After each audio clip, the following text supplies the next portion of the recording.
తిరుపతిలో రహస్యంగా రిషికొండ తరహాలో జగన్ రెడ్డి ప్యాలెస్ నిర్మాణం జరుగుతోంది. విమానాశ్రయం రోడ్డులో పరిశ్రమలు నెలకొల్పాల్సిన ఇండస్ట్రియల్ ఏరియాలో వైసీపీ అక్రమ కార్యాలయం నిర్మాణం చేపట్టారు. 30 కోట్ల రూపాయల విలువైన స్థలానికి ఏడాదికి 1000 రూపాయల అద్దెతో ఏపీఐఎస్సీ చైర్మన్ గా రోజా భూ కేటాయింపులు చేశారు.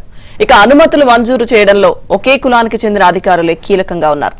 అప్పటి ఆర్డీఓగా కనక నర్సారెడ్డి ఖరీదైన మెటీరియల్తో ఇంద్రభవనాన్ని తలపించేలా నిర్మాణం చేపట్టారు. వైసీపీ అక్రమ నిర్మాణాన్ని కూల్చకుండా కార్మికులకు ఉపయోగపడేలా ఈఎస్ఐ ఆసుపత్రి ఏర్పాటు చేయాలంటున్న స్థానికులతో మా ప్రతినిధి దినేష్ మరింత సమాచారం అందిస్తారు. జగన్ ఎక్కడికి పర్యటించినా ఆయన పరదాల చాటున పర్యటించిన పరిస్థితి.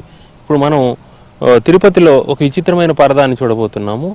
ఇది ఎయిర్పోర్ట్ రోడ్డు. మనం చూస్తున్నాం ఎయిర్పోర్ట్కి ఇదే వెళ్ళేటువంటి ఎయిర్పోర్ట్ రోడ్డు. అబద్ధాలు, నిత్యం అబద్ధాలు చెప్పే మాజీ ముఖ్యమంత్రి గారి పార్టీ కార్యాలయం ఉంది. తెరచాటుని ఎక్కడ పోయినా ఆయన తెరలు పెంచుకొని పరదాలు కట్టుకొని పోతాడు. ఇక్కడ మీరు చూడొచ్చు, పచ్చటి పరదా పరుచుకొని ఆ పరదా చాటున ఏఐసిసి సంబంధించిన భూమిలో అక్రమంగా కడుతున్న జిల్లా పార్టీ కార్యాలయము ఎయిర్పోర్ట్కు దగ్గరలో ఆయన పైప్ లైన్ వచ్చి ఆయన రిలాక్స్ అయ్యేదానికి కట్టుకుంటున్న భవంతి అండి. మేము పేదవాడు, పెత్తందాళ్ళు, మేము అంతంత మాత్రమే అనేటోడికి 20 కోట్ల వాల్యూ చేసే భూములు 30 కోట్ల కడుతున్న జగన్ అక్రమార్చనండి. నేతలు కూడా ఉన్నారు. అసలు ఏంది దీనికి సంబంధించి వాళ్ళని అడిగి తెలుసుకొని చెప్పండి. ఈ యొక్క పరిస్థితి చూస్తున్నారు, ఇది ఎక్కడుంది, దీని పరిస్థితి ఏంటి?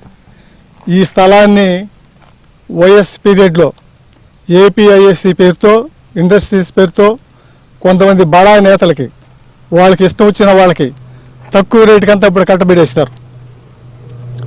వాళ్ళ దగ్గర నుంచి ఈ ఏపీఐఎస్సీ కొంత స్థలాన్ని నిలబెట్టుకొని ఈ విధంగా ఒక ప్రైవేటు కార్యాలయానికి, ప్రైవేటు పార్టీకి ఇవ్వడం అంటే ఇది చాలా దుర్మార్గం.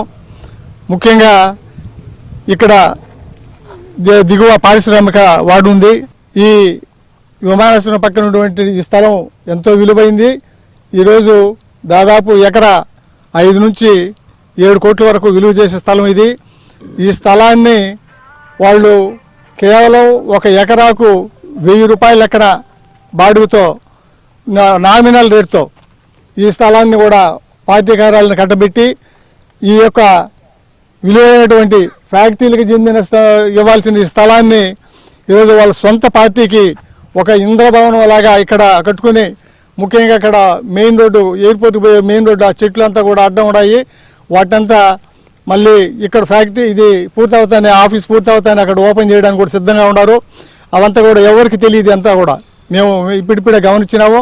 ముఖ్యంగా ఈ ప్రాంతం మొత్తం కూడా ఈరోజు ఫ్యాక్టరీలతో, మళ్ళీ తెలుగుదేశం ప్రభుత్వం వచ్చి ఉంటే ఫ్యాక్టరీలతో కళకళలాడాల్సినటువంటి ఈ ఏరియాని, ముఖ్యంగా రిలయన్స్ ఫ్యాక్టరీ వాళ్ళకి ఇచ్చినటువంటి 150 ఎకరాల స్థలాన్ని కూడా ఈ దుర్మార్గ ప్రభుత్వం లాక్కోవడం, దానివల్ల దాదాపు 20,000 కోట్ల పెట్టుబడితో 15,000 మందికి ఉపాధి అవకాశాలు దొరకాల్సినటువంటి ఒక సంస్థను వెళ్ళగొట్టినారు.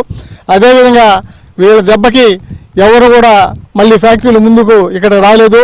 అంటే ఈఎస్ఐ అంటే ఇక్కడ ఉంటే ఇక్కడ ఫ్యాక్టరీలు, భవిష్యత్తులో ఫ్యాక్టరీలు అన్నీ వస్తే చెప్పండి. ఇక్కడ ఉన్న చుట్టుపక్కల మొత్తం ఇండస్ట్రీస్ ఎక్కువ ఉన్నాయి. వాళ్ళకి సంబంధించి ఏఎస్ హాస్పిటల్ ఉపయోగిస్తుంటే, వాళ్ళు చేసిన వైఎస్ఆర్సీపీ చేసిన పని కూడా మనం చేయకుండా దీన్ని ఏఎస్ హాస్పిటల్ ఉపయోగించుకుంటే ఇక్కడ పరిశ్రమ లేబర్ అందరికీ ఉపయోగపడుతుంది అనేది మా ఒక. అంటే కింద కార్యకర్తల మీటింగు, పైన ఆయన బస చేయడానికి ఈ ఒక పెద్ద ప్లానే ఉంది దీని వెనక. అంటే ఎప్పటికీ అధికారంలో ఉంటాము, ఎప్పటికీ ఒక ఏర్పాటు జరగాలనే విధంగా ఏదైతే ఋషికొండలో చేసినటువంటి దుర్మార్గం ఏదైతే ఉందో, 500 కోట్ల రూపాయలతో ఋషికొండను తొలిచి ఎలాగైతే చేశారో, ఇక్కడ విమానాశ్రయానికి వెళ్లే దారిలో నిరుద్యోగులకి ఉపాధి కల్పించాల్సిన చోట పార్టీ కార్యాలయాన్ని కట్టి అందరినీ కూడా ఆశ్చర్యానికి గురి చేస్తూ ఉంది. వైసీపీ చేసినటువంటి రహస్యమైనటువంటి ఇలాంటి కార్యక్రమాలు రాష్ట్ర వ్యాప్తంగా ఇంకా ఎన్నెన్ని ఉంది, వీటన్నిటిని కూడా వెలుగులోకి తేవాల్సిన అవసరం కూడా ఉంది. వీడియో దినేష్.